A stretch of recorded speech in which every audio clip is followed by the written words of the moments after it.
Assalamualaikum warahmatullahi wabarakatuh. Alhamdulillahilladzi arsala rasulahu bil huda wa dinil haqq liyudhhirahu 'ala ad-dini kullihi wa kafa billahi shahidan. Wa asyhadu an la ilaha illallah wahdahu la syarika lah iqraran bihi wa tauhidan. Wa asyhadu anna Muhammadan 'abduhu wa rasuluhu sallallahu alaihi wasallam tasliman mazidan amma ba'du. Syukur kehadirat Allah Subhanahu wa taala yang telah memberikan segenap rahmat dan nikmat kepada kita semua sehingga kita bisa merasakan sebuah kehidupan yang aman, tentram dan hidup dalam keharmonisan. Kedua kalinya shalawat serta salam mudah-mudahan tetap tercurahkan kepada junjungan kita Nabi besar Nabi Muhammad sallallahu alaihi wasallam yang mana telah memberikan tuntunan kepada kita semua sehingga kita berada pada jalan yang diridhai oleh Allah Subhanahu wa taala. Dan tak lupa pula kepada Bapak dosen Syafiatul Imam M. Sos'i selaku dosen pengampu mata kuliah retorika dan teknik khitabah yang saya hormati. Dan tak lupa pula kepada teman-teman sekalian serta para jamaah yang sangat saya sayangi. Sebelumnya izinkan saya untuk menyampaikan pidato yang bertemakan keagamaan dengan judul toleransi dalam beragama. Dalam beribadah, setiap manusia melaksanakannya dengan cara yang berbeda-beda, yang dimana ajaran suatu agama yang menjadi patokan dalam menjalankan ibadah tersebut. Seperti halnya umat Islam beribadah terhadap Tuhan dengan menjalankan sholat 5 waktu pada setiap harinya. Sedangkan dari sudut ajaran agama lain seperti umat Kristiani menjalankan ibadahnya terhadap Tuhan dengan sekali dalam seminggu. Mereka berdoa di tempat ibadah mereka yaitu gereja. Begitu pula dengan umat-umat agama lainnya. Disinilah menjadi titik perbedaan antara umat.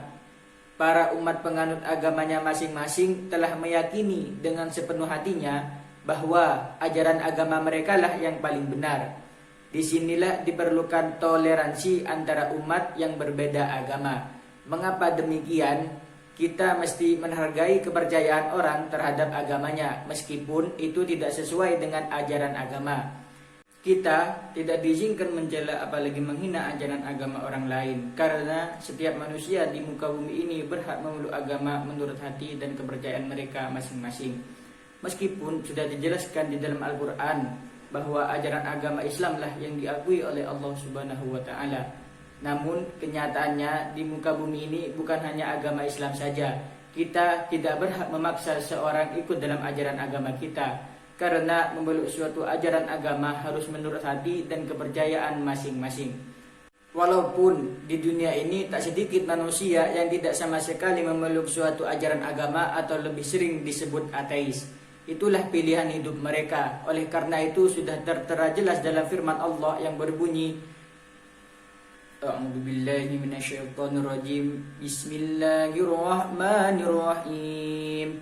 La ikraha fid din, qad tabayyana ar-rusydu minal ghayy, faman yakfur bit-taghuti wa yu'minu billahi faqad istamsaka bil 'urwatil wuthqa la infisama laha. Wallahu sami'un alim. Yang artinya tidak ada paksaan dalam menganut agama Islam. Sesungguhnya telah jelas perbedaan antara jalan yang benar dengan jalan yang sesat. Barang siapa yang ingkar kepada tagut dan beriman kepada Allah, maka sungguh dia telah berpegang teguh pada tali yang sangat kuat yang tidak akan putus. Allah Maha Pendengar, Maha Mengetahui. Al-Quran Surat Al-Baqarah ayat 256. Jadi, marilah kita mempercayai ajaran agama kita masing-masing tanpa harus tergoyahkan dengan hasutan umat ajaran lainnya. Jadilah pribadi yang teguh terhadap pendirian dan juga menjadi orang yang selalu menghargai pendapat dan pilihan orang lain. Para jamaah sekalian yang dirahmati oleh Allah Subhanahu wa taala, marilah kita semua untuk tetap menjunjung tinggi persatuan dan kesatuan bangsa dalam perbedaan demi utuhnya negara kita yaitu Republik Indonesia. Mengapa harus demikian? Karena dengan kita menjaga keutuhan NKRI, maka kita semua akan hidup dengan aman, tentram dan nyaman. Demikianlah pidato yang telah saya bawakan. Semoga kita dapat mengambil poin-poin penting dari apa yang telah saya sampaikan dan kemudian kita menerapkan dalam kehidupan sehari-hari. Mohon maaf apabila ada tutur kata atau perbuatan yang tidak berkenan di hati jamaah sekalian. Saya akhiri dengan ucapan nun wal qalami wa mal yasturun, demi pena dan apa yang telah diwariskannya. Assalamualaikum warahmatullahi wabarakatuh.